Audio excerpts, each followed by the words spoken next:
الوداد دابا بن هاشم غادي يمشي. شوف الوداد دات لي اسمه هو الوداد غيكون فرصه غيجي مدرب.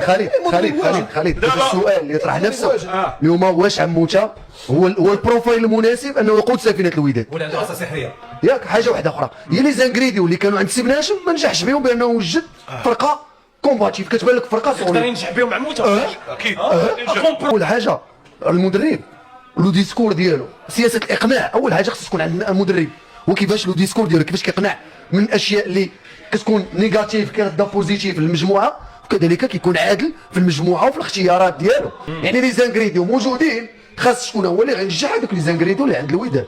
اليوم ما بانش بانه بن هاشم ما متماشاش مع لا اللعابه لا الشخصيه لا الاشياء اللي كانت غتلقى واجب. شوف اللي كيكون مدرب بروفير صحيح كتلقى الواجبات الهجوميه كوم الفو وتلقى الواجبات الدفاعيه كذلك كوم الفو. السي خالد وحاجه وحده هي اللي كنت المدرب الناجح راه هو اللي كيدفع اللاعب يخدم بلا كره بعدا.